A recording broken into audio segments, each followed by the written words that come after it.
சமீப காலமாக பார்த்தீங்கன்னா, இந்த நடிகர்கள் இப்படி பண்ணிட்டாங்க, அந்த நடிகர்கள் இப்படி பண்ணிட்டாங்க, இந்த நடிகைகள் இவ்வளோ மோசமானவங்களா, இந்த நடிகைகள் இப்படிப்பட்டவங்களா அப்படின்ற பேச்சு தான் அடிபட்டு வருது. மேலும் மீ டூ என்ற அமைப்பு உருவாக்கி இதன் மூலம் நடிகர்கள் நடிகைகள் தங்களுக்கு ஏற்பட்ட பாலியல் சீண்டல்களை வெளியே சொல்லிட்டு வராங்க. இதனால் தமிழ் சினிமா மட்டும் இல்லாமல் கேரளா, மலையாளம் போன்ற ஒட்டுமொத்த இந்தியன் சினிமாவே பாதிக்கப்பட்டிருக்கு. அப்படி இப்போ ஒரு விஷயம் நடந்திருக்கு. ரஜினிகாந்த் ரொம்பவே டென்ஷனாகி பேசியிருக்காரு. என்ன அந்த விஷயம், வாங்க வீடியோக்குள்ளே போய் பார்ப்போம். அதாவது நடிகை நயன்தாரா தனுஷும் யாரடி நீ மோகினி படத்தில் ஜோடியாக நடித்தாங்க. இந்த படம் மிக பெரும் அளவில் வெற்றி படமாக அமைஞ்சது. அந்த படம் நயன்தாராவுக்கு கம்பேக் திரைப்படமாக அமைஞ்சது. இதையடுத்து நயன்தாரா தனுஷ் நல்ல நண்பர்களாக இருந்த நிலையில் இருவருக்கும் இடையே தற்போது பிரச்சனை ஏற்பட்டு அது பூதாகரமாக வெடிச்சிருக்கு. இது ரஜினியோட காதுக்கும் தெரிய வைக்கப்பட்டிருக்கு. அதாவது தமிழ் சினிமாவின் முன்னணி நடிகராக நயன்தாரா, அவர் குறித்து ஏராளமான சர்ச்சைகள் வந்தாலும் ரசிகர்கள் அவரை லேடி சூப்பர் ஸ்டார் நயன்தாரா என்று கொண்டாடிட்டு வராங்க. இவர் தமிழ், தெலுங்கு, மலையாளம், கன்னடம், இந்தி என அனைத்து மொழிகளிலும் முன்னணி நடிகர்களோட ஜோடி போட்டு நடித்து டாப் நடிகையாக இருக்காரு நம்ம நயன்தாரா. நடிகை நயன்தாரா 2013ஆம் ஆண்டு வெளியான நானும் ரவுடிதான் படத்தில் நடித்தபோது படத்தை இயக்கிய விக்னேஷ் சிவனுடன் காதல் ஏற்பட்டு தொடர்ந்து இருவரும் பல ஆண்டுகளாக ரிலேஷன்ஷிப்பில் இருந்தாங்க. இதனையடுத்து 2022ஆம் ஆண்டு இருவரும் திருமணம் செய்து கொண்டாங்க.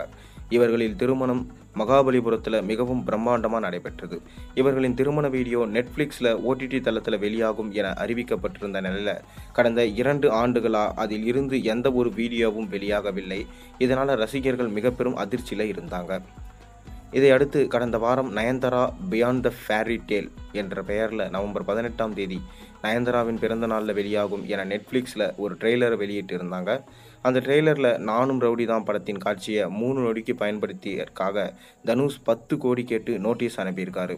இதனால் ஆத்திரமடைந்த நயன்தாரா தனது இன்ஸ்டாகிராமில் திருமண வீடியோ ரிலீஸ் தள்ளி போனதற்கான காரணம் குறித்தும் அதற்கு நடிகர் தனுஷ் தடையாக இருந்ததாகவும் பதிவிட்டு சினிமா வட்டாரத்தில் பெரும் புயலை கிளப்பியிருக்காங்க. அதாவது சினிமாவிற்கு எந்தவித சம்பந்தமும் இல்லாமல் ஒரு தனி பெண்ணாக இந்த இடத்திற்கு நான் வந்திருக்கேன். அதை உணர்த்தும் விதமாக எனது திருமண வீடியோவை ஒரு ஆவணமாக வெளியிட முடிவு செஞ்சேன். அந்த ஆவணத்தில் நானும் ரவுடி தான் படத்தின் இன்று வரை ஒரு உணர்வுபூர்வமான பாடலாக இருப்பதனால அந்த பாடலை பயன்படுத்தினா சிறப்பாக இருக்கும் என நினச்சேன். ஆனால் அதை பயன்படுத்த நீங்கள் அனுமதி அளிக்கவில்லை.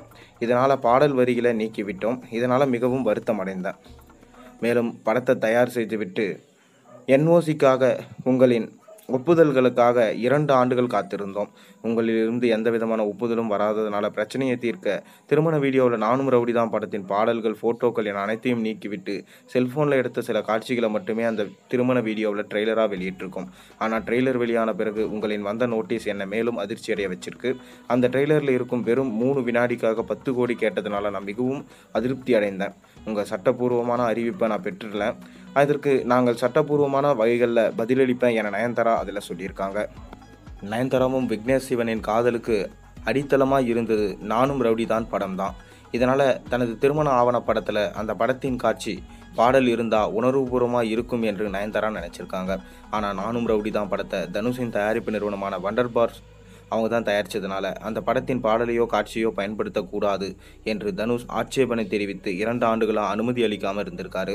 ஆனால் தற்போது வெளியான ட்ரெய்லரில் அந்த படத்தின் படப்பிடிப்பின் போது எடுக்கப்பட்ட காட்சி இருப்பதனால தனுஷ் தற்போது நயன்தாராவுக்கு நோட்டீஸ் அனுப்பியிருக்காரு. ரஜினி அவரோட காதுக்கு இந்த விஷயம் தெரியப்பட்டிருக்கு. அவர் என்ன சொல்லியிருக்காருன்னா, தனுஷ் பண்ணுறது உண்மையிலே தப்பு, நீ இப்படியெல்லாம் பண்ணக்கூடாது, ஏற்கனவே என்னோட பொண்ணு விஷயத்தில் நீ ரொம்பவே மோசமாக பண்ணிட்ட, இனிமே உனக்கு மரியாதையே கிடையாது, தயவு செஞ்சு இந்த பிரச்சனையை இதோடு விட்டுரு, நயன்தாராவை நீ தொந்தரவு பண்ணாத, அவங்க வாக்கியை பார்க்கட்டும், நீ ஒழுங்காக ஐஸ்வர்யா ரஜினி கூட சேர்ந்து வாக பாரு, அப்போ தான் அது உனக்கு நல்லது. இப்போ தான் எல்லாமே கூடி சுமூகமாக வந்துட்டுருக்கு. இந்த நேரத்தில் நீ மறுபடியும் பிரச்சனை பண்ண உனக்கு அவ்வளோதான் அப்படின்னு சொல்லிட்டு ரஜினி இப்போது தனுஷ் அவர்களுக்கு சின்ன அட்வைஸ் சொல்லியிருக்காரு. இது திரைத்துறையில் ரொம்பவே சலசலப்பை ஏற்படுத்தியிருக்கு. நீங்கள் தனுஷ் இந்த மாதிரி செய்கிற வேலையை எப்படி பார்க்குறீங்க? உங்களோட கருத்துக்களை மறக்காமல் கீழே கமெண்ட்டில் சொல்லுங்கள். மேலும் சேனலில் போகிற ஒரு வீடியோஸும் பிடிச்சா மறக்காமல் சப்ஸ்கிரைப் பண்ணுங்கள், லைக் பண்ணுங்கள், பெல் ஐகானை ப்ரெஸ் பண்ணுங்கள். அப்போ தான் நான் போகிற வீடியோஸ் எல்லாம் ஒரு நோட்டிஃபிகேஷனாக வந்து சேரும்.